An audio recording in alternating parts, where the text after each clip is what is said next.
Salut les élèves, c'est Madame Cassandre pour une vidéo à propos du mind mapping aujourd'hui. Mind mapping, c'est une façon d'organiser sa tête, c'est une façon de classer les organisateurs graphiques de façon à retenir l'information qui est essentielle ou qui est importante. Il y a toutes sortes de façons de faire du mind mapping. Je vais vous montrer une façon avec Canva aujourd'hui.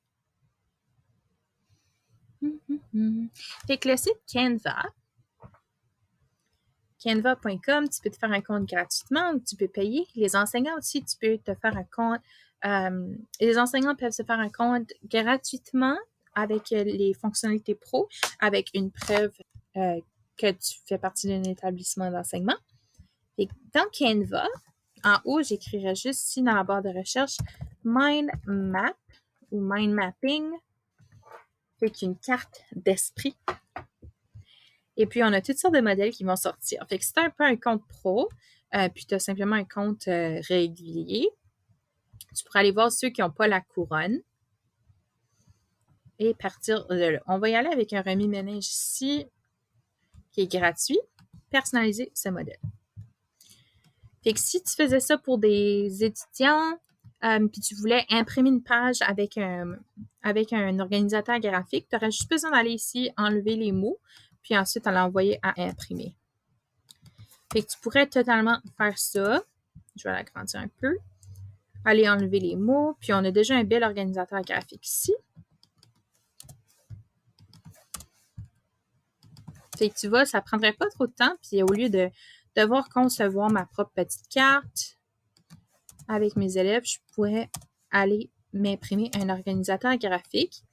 Ça, c'est quelque chose que je ferais si j'allais à des cours universitaires ou collégiaux, puis je ne pouvais pas avoir mon ordinateur avec moi. Je m'imprimerais des organisateurs graphiques à l'avance, de différentes formes ou avec des lignes de temps. Puis ensuite, je pourrais les remplir comme ça à mon cours parce que ça permet de vraiment bien retenir l'information. Parce que tu sais, quand on est en train d'apprendre, on est en train de faire des liens avec ce qu'on connaît déjà. Fait que faire des liens entre les infos, c'est une excellente façon de retenir l'information plus efficacement. Si tu fais un travail spécifique avec tes élèves, puis tu veux qu'ils ressortent de l'information, bien à ce moment-là, disons que je fais un travail à propos des instruments de musique. Bien, je pourrais décider qu'il y a des catégories qui seraient déjà placées. Comme je pourrais demander à mes élèves de ressortir des instruments dans la famille des percussions. Et qu'à ce moment-là, ben, je peux aller ajouter du texte. Tu peux le modifier à ta façon. Puis si je veux copier, coller, je peux en ajouter un autre. Je peux ajouter d'autres bulles. Je peux ajouter d'autres textes. Fait que là, à ce moment-là, mes élèves, ils ressortiraient 3 instruments de la famille des percussions. Puis là, si je veux d'autres textes, tiens, on va faire un copier de percussion. Là, la famille des bois. Là, je voudrais que la prochaine couleur, ça soit, disons, la famille des cuivres. C'est pas évident parce que la caméra bloque mes bulles. Là. Fait que tu vois, tu peux faire l'organisation comme tu veux.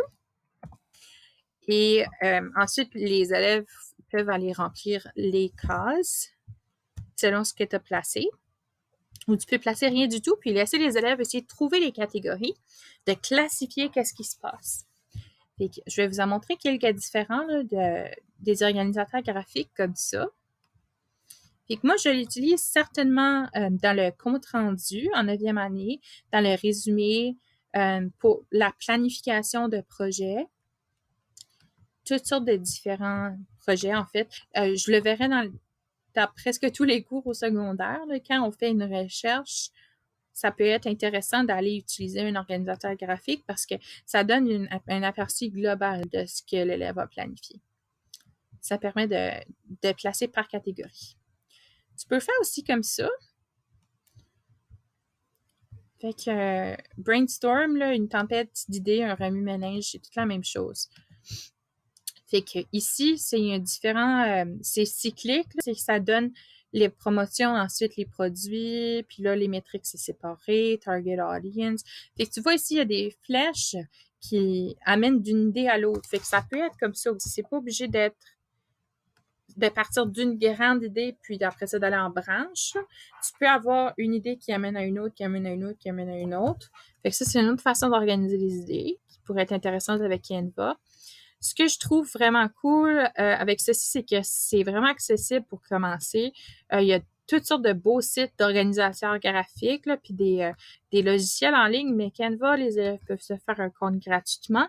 Puis il y en a plein qui sont déjà faits, qui sont beaux, sont attrayants, puis tu peux en faire comme tu pourrais écrire mind map, tu pourrais écrire comme pastel, puis là, tout d'un coup, tu sortirais plus des mind maps avec les couleurs que tu souhaites, ou mind map ligne du temps.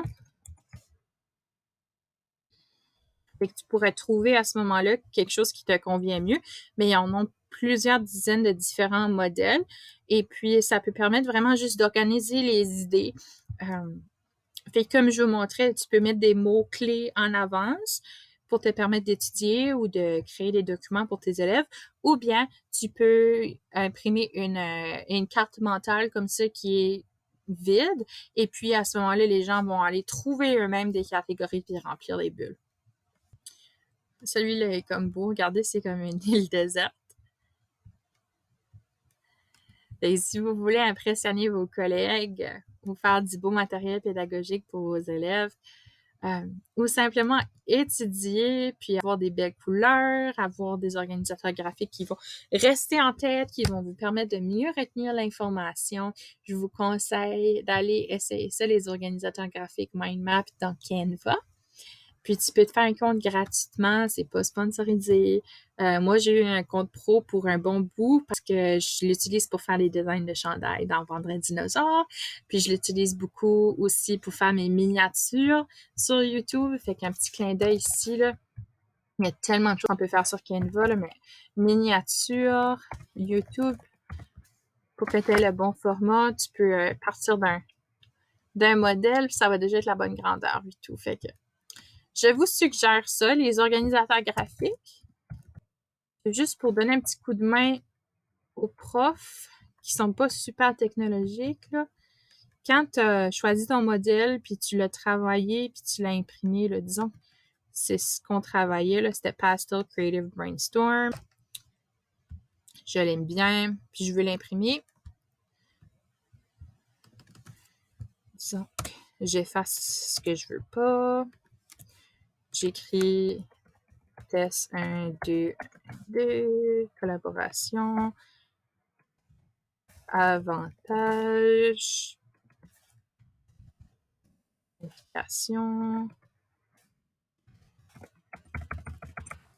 Cours du 25 avril. L'élève retient les trucs. Ce qu'on fait pour aller l'imprimer après ça, c'est on met partager et tu cliques sur télécharger. Puis là, si tu souhaites l'imprimer, ben, tu peux mettre impression PDF. Là, tu cliques sur télécharger. Puis ça va aller dans mes téléchargements, là, juste en bas ici, puis dans mes dossiers. Fait qu'ici, on a téléchargement, il est là, fait que je peux aller l'imprimer si je souhaite, ou je peux simplement le sauvegarder dans les fichiers sur Teams ou ailleurs dans l'ordi. Fait que c'est ça. J'espère que ça vous a été utile. Ça fait un petit bout que je fais juste de l'éducation musicale sur la chaîne, puis des covers. Fait que je voulais faire quelque chose qui serait utile pour les profs de français également.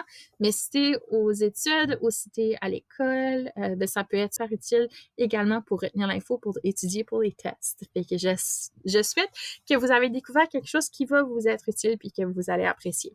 N'hésitez pas à me contacter si vous voulez d'autres vidéos sur le mind mapping, vous avez des questions, vous voulez que je démonstre la démonstration, que je démontre un peu plus comment ça fonctionne. Salut, merci beaucoup, à la prochaine.